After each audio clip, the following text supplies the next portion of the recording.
Sunburn फेस्टिवलाच्या विरोधात आयतारा हिंदू जनजागृती समितीन शक्ती प्रदर्शन करून सरकाराचो निषेध केला। गोंयभरच्यान सनबर्न फेस्टिवलाक विरोध करपा खातीर सांस्कृतिक मोगी आझाद मैदानाचेर जमिल्ले। थंय निषेध सभाय जाली।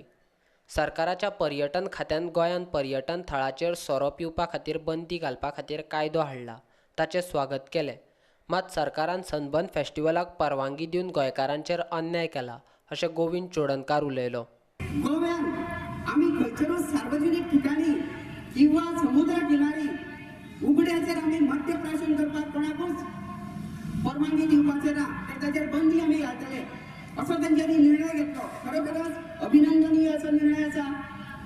परंतु लक्षात घेया, आज अशा पद्धतीचो निर्णय आमचं गोवा सरकार घेता आणि मत सरकार आज या सनबर्नाक परवानगी दिता। हो दुतोंडी व्यापार कितें करता? कारण गोंय सरकाराक हे खबर आसा की सनबर्नान करोडोच्या रुपयांनी असो मध्य घेतली जी आसा, सोरो जो आसा त्या ठिकाणी विकलो वयता आणि असे असताना या सनबर्नाक परवानगी कित्याक दिली गेली याची कारणां आमकां सरकारान दिवची। आज आम्ही पळयता की त्या ठिकाणी जे आपले तरुण युवक युवती जे असतात तर ह्यो पाश्चात्याच्या अधीन झालेले आसा, पाश्चात्य संस्कृतीच्या अधीन झालेले आसा, व्यसनाधीन झालेले आसा। तर ही जी विकृती आसा ही प्रमोट करपाक जाय काय तरी गोवा सरकाराक, असो आमचो प्रश्न पडलेलो आसा। बांधवांनो लक्षात घ्या की या वर्षाच्या म्हणजे गेल्या वर्षात दिवाळी कडे गोमंतकान म्हणजे गोव्यातल्या सगळ्या हिंदू एक आदेश काढलो गोवा सरकारान, म्हणजे डिपार्टमेंट ऑफ जे पर्यावरण खाते जे आसा, डिपार्टमेंट ऑफ एन्व्हायरमेंट, या पर्यावरण खात्याने एक आदेश काढलो। त्यांच्यानी एक नोटीस दिली हिंदू, किती नोटीस दिली दिवाळीच्या पूर्वसंध्येक त्यांच्यानी सांगले की दिवाळीच्या निमित्तान जर गोव्यातले हिंदू जर फटाके वाजयतात जाल्यार त्यांच्याकरता एक विशिष्ट तरेची वेळ त्यांच्यानी दिली। रात्री 10च्या नंतर हे फटाके वाजोवपाक जायना अशी म्हणून बंदी घातली हिंदूंचेर। लक्षात घ्या, जो सरकार ध्वनी प्रदूषणाची इतकी चिंता करता, जो सरकार रात्रीच्या 10च्या नंतर ध्वनी प्रदूषण जावपाक जायना म्हणून नोटीस काढता हिंदूं करता, तोच सरकार आज या सनबर्नाक कसो कितें परवानगी दिता? कारण सरकाराक हे खबर आसा की सनबर्न जो आसा तो रात्रीच्या वेळाचेरच चलता, 10च्या नंतरच तेचेर उगडे नाच चलतात।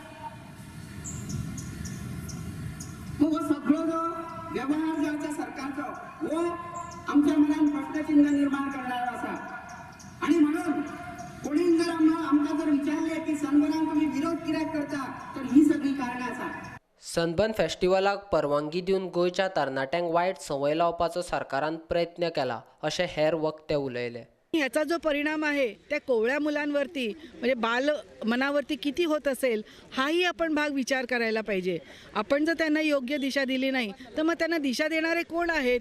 म्हणजे जे आपल्या देशाचं किंवा आपल्या राष्ट्राचं कल्याण करण्यासाठी आपण त्यांना निवडून दिलेलं असतं, ते असं अकल्याणकारी काहीतरी निर्णय घेत आहेत, तर त्याला प्रत्येकाने ना कडाडून विरोध केला पाहिजे।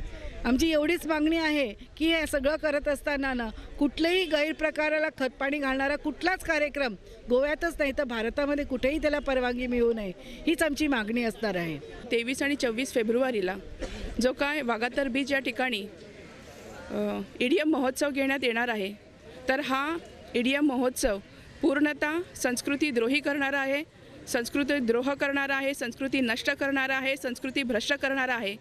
तर ह्याला जी काय शासनाने परवानगी दिलेली आहे तर ही परवानगी त्वरित रद्द करण्यात यावी आणि अशा प्रकारचे कार्यक्रम गोव्यामधून रद्दपार करण्यात यावे, ह्यासाठीच्या मागणीसाठी आजचे हे आंदोलन आपण या ठिकाणी घेतलेलं आहे।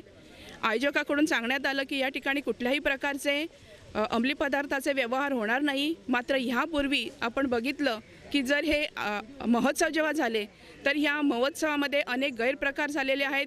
हेही आपल्याला माहिती असेल की 2009मध्ये कांदोळी या ठिकाणी जेव्हा हा महोत्सव झाला तर त्यावेळी नेहा बहुगुणा ही 23 वर्षाची युवती हिचा अंमली पदार्थाच्या अतिसेवनाने तिचा मृत्यू झाला आणि हे वैद्यकीय अहवालातून स्पष्ट झालेलं आहे. तर हा महोत्सव गोव्यामध्ये घेऊन एक प्रकारे आपल्या युवकांना प्रोत्साहन देण्यासाठी सरकार करत आहे की काय?